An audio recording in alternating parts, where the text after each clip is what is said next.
Welcome back, print crew. I think we can all agree that the Bamboo P2S is an awesome printer. With its AMS, it makes amazing multicolor prints. But we haven't put the AMS to the true test yet. By printing a multicolor print that will take a lot of time, use a lot of filament through waste, and ultimately push our machine and patience to the limit. Today, I'm gonna print a 49ers football helmet.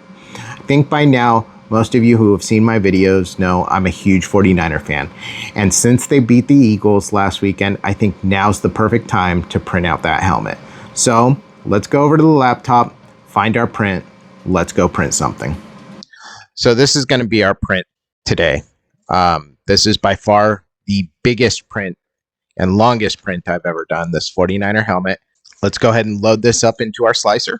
Perfect. I'm gonna switch to our Bamboo P2S. And here's our helmet. I'm thinking of doing two, but I want to see before we make that commitment. Let's see how much or how long this will take. Because again, the purge waste is going to stay the same, regardless, the prime tower and the purge waste, regardless of the amount of objects on the print bed. The waste is the same. So let's see what two of them look like. It's taken a while just to load. All right, so we are looking at a full 24 hours of printing. That is a lot of printing. But watch, let me show you something. So 240 grams of filament for both models, 63.48 for the support, and 116 for the flushed. The support's going to be a little different, but the flushed 116 is what I want you to remember, for a total of 420 grams. Let's remove one of the helmets and see what that does. Remember, it was 116 grams. Still 116 grams flushed with 485 filament changes. Crazy, right? That can happen, but it's this 49ers emblem right here. That's going to take forever. And you're probably thinking, well, couldn't you move it to your side, to the side, you know, lay it on its side, and then you can just print it? I could do that. I could, but it won't look right when I do that on the side of the helmet. And I don't know if it would really help all that much. We can try it though. Let's go ahead. Let's dump this on its side.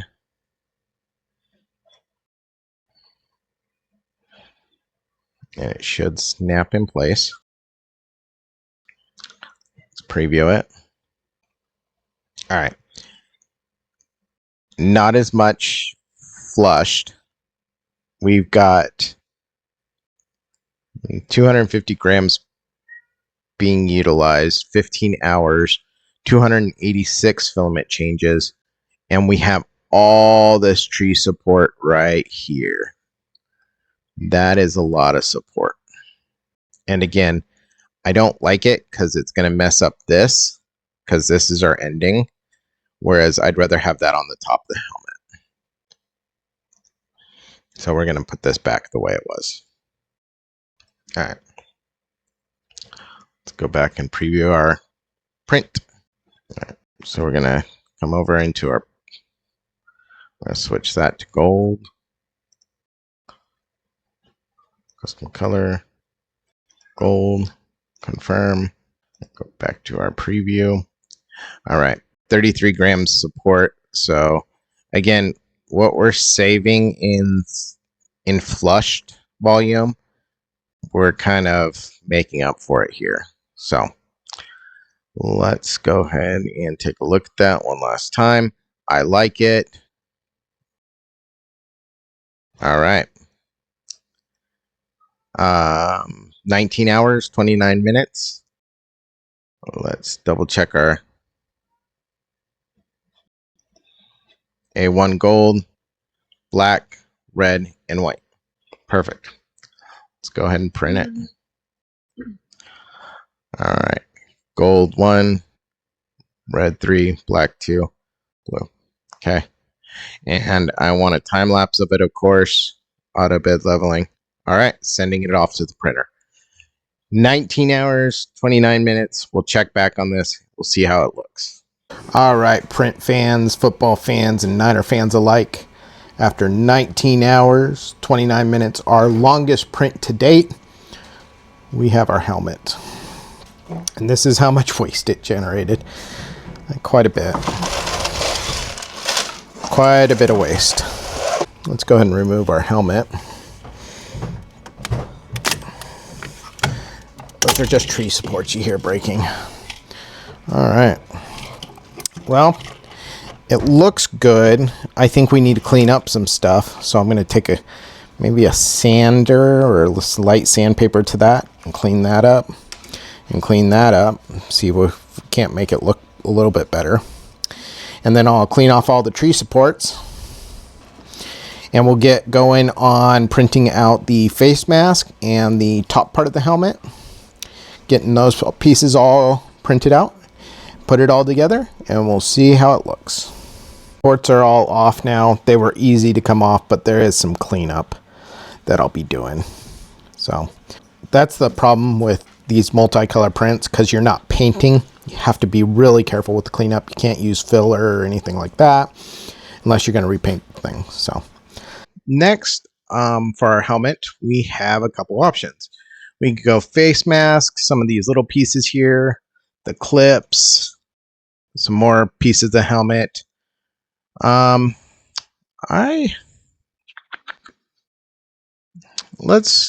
know what? Let's do the multicolor print stuff first.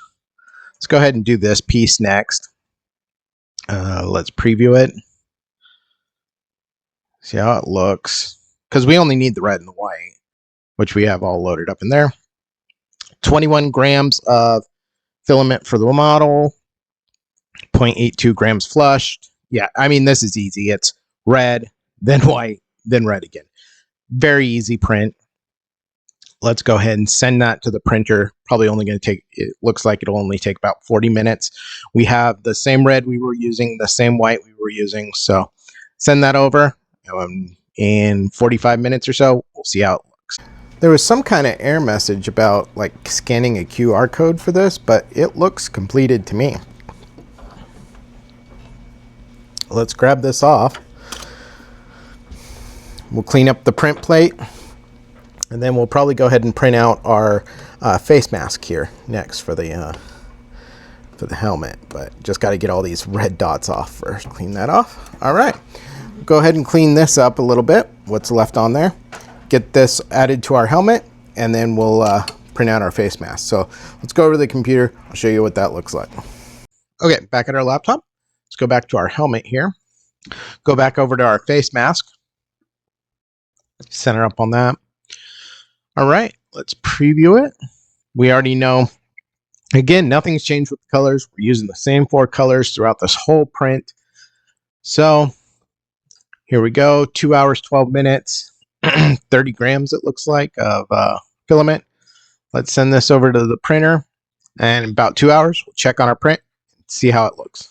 After 2 hours, 12 minutes, our face mask is done. I'm going to carefully remove this off the build plate because it's not that thick. I'm going to put you guys up here. Kind of bend the plate a little bit so it releases. And there's our face mask. All right, I'll remove these tree supports. We'll go to the laptop and we'll do our next print. Now what I'm going to do, because these last pieces are all white, let's put them all on one plate. I don't know why they're separated like that. I'm sure it's maybe more efficient, but no reason why we can't do that. We'll just kind of put them close, kind of as close together as we can get them so the print head doesn't have to move too much. Okay, I think that's good. Let's preview it. 46 minutes, no filament changes. Looks like 10.32 grams with supports being 0.94 grams. And 11.26 grams total. I guess the supports are there regardless if I needed them or not. Let's just go ahead and print the plate, and we will check on it in probably about an hour. 47 minutes later, we have, we've got these little clips here. Got this front piece here, that piece there, but I think these failed. Yeah, I think that one is good, and that one's good. I don't think the other two are good. The other two look like they failed. I'll get these cleaned up, and then it looks like we're gonna have to reprint this one and this one, or this one and this one. We'll have to reprint 2 more of these. So let me get these cleaned up. I'll get that started again, and we'll see how they come out. 16 minutes. I printed out the clips. I printed out 4 just in case they break while I'm putting it together. I also printed out some of these just in case they break when I put it together. So I'm gonna take these off the plate. We'll sit down and we'll put our helmet together.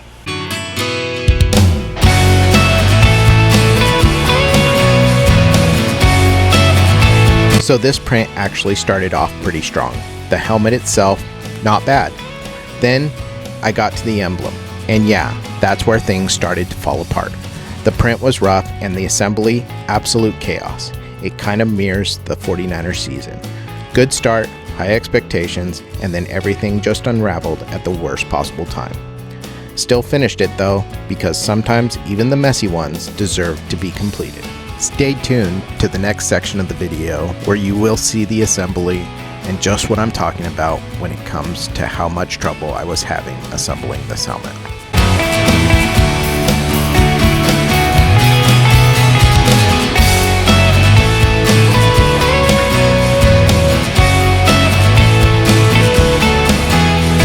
All right, and here's the entire helmet all printed out. So the only thing that I'm not overly happy with is the helmet. As you can see, and I kind of showed it to you when we pulled it off the build plate, the emblem, it like, I don't know how to explain this, but it's like it just kind of skips some pieces, or it's really rough here. And if someone in the comments could tell me what causes this or how I could fix it, that would be great, because I printed on a slow speed. I had the bed leveled before I started this print. I don't know what caused this. So I could take some sandpaper. I thought about taking some 2000 grit sandpaper that I have and try to knock this down without making too many scratch marks on it or anything. But when I tried it on the inside on the gold, it did make some scratch marks. So I don't know if there's a way to fix this. I was thinking about maybe sanding the rough edges down, filling in the holes with epoxy, and maybe painting it. But again, I'm not so sure. I may just try to find another helmet to print out and then show that to you guys. But again, this isn't about making perfect prints. We're trying to make, what we're doing here is showing, if someone were to print this, how would it turn out? And this is how mine turned out. So I'm gonna show you the mistakes. I'm gonna show you, everything, and be completely honest with you guys. And unfortunately, this helmet doesn't look perfect. So, but we will put it together and see how it looks after we put it together. And hopefully someone in the comments can explain kind of what happened here and what settings I can adjust maybe to fix this issue. And like I said, I may look for another one, maybe one that doesn't require the AMS. Let's put on the band first. Band's just gonna go on top of the helmet, kind of click in there and click on the back. And I am gonna super glue this in place. I just wanna show you guys how it fits in the back there and fits on the front. So let me go ahead and put some super glue in there and we'll glue it in. I did change glue. I'm using Gorilla Glue still, but this is a super glue in a bottle versus the tube with the gel. Hopefully this works better. I'm thinking about maybe trying some Loctite. So we'll see. So I'm gonna run this all the way down the back of the helmet too, and down in here, down on the back here. And then I'll just snap this down. And it shouldn't really require much pressure because it snaps into place. So let's just get it in there. There it goes. So we got our part glued on there. So let's go ahead and move to the back here. This piece right here goes onto the back, just like so. Gonna put some glue right inside here, right in that lip right there. And again, I'm not using a ton of glue, just enough, because I don't want it to kind of squeeze out and make a mess like we did in our last print with the Daffy Duck Batman. If you haven't seen that video, check it out up here in the, over here or over there, at one of the corners. All right, we'll put that on. I'm just gonna hold this for a while, guys, and then we'll check back on here in a little bit. Got it, the back piece on here. Now we gotta put on this little front piece right here. It goes onto the front right there. You need to put a little pressure on to actually make the holes line up, which is kind of frustrating, but go ahead and put on glue onto this. Now I gotta, like I said, put pressure on here, make sure the holes line up, because there's some pieces that go into that. And I don't want to drill into the plastic. Nope, it's sliding. Okay, there it goes. Make sure I'll hold it right there. This one's just gonna take kind of some brute force to hold into place, because I don't think little clamps are gonna do that one. Now we'll go ahead and we'll put on our face mask. The clips, these clips right here, these ones face inwards like that. And then the two up top kind of face like that. So you'll line up your clips like so. Oop. And then you'll put these little, those little pieces right there through the holes. Go ahead and start with the top since I super glued that. Got the little pieces right there. Just line it up with the hole and just push. Okay, press down on the clamp with this one to try to get that like grommet in. These do not go in easy at all. They don't want to cooperate. So we'll put the next one in also. Nothing about this helmet seems to be working, guys. I cannot get the top ones in to save my life, short of taking a hammer, but hammer and PLA don't mix. So I'm gonna try one more time, but I'm gonna get these in first, the side ones, because I can use a clamp to kind of press them in, but I can't get a clamp on the top because there's not enough room. And I have bigger bar clamps, but again, they're not gonna work because there's just not space for it. All right, there we go. So we got that one pressed in. So these ones up here may just have to look kind of decorative. I may just glue the top. I think if you put the clip there, you cut off the piece of this piece of the rivet and you glued it on top like a decorative piece, it would work. So maybe I'll give that a try, but overall I wasn't pleased with this helmet anyways. I probably won't be putting it on my desk at work or anything like that. The lesson here really is that not every print we print is gonna work out. That's just the way it is. For some reason, this print just didn't work for me. From the sides here being all messed up to these clips not even going in. So really we have to ask ourselves, was it worth all this waste? This is how much waste just the helmet generated. Just this part right here and this white strip. The white and red strip didn't generate much waste, but the helmet generated most of this waste. I don't see it as being worth it. I really think there may be a no AMS option out there that we could print that would look a lot better. And there's probably other models out there as well. If we continue to learn, we'll get better at it. So we just move forward and we continue to print. So I leave you with ABP, always be printing, and I'll catch you on the next one.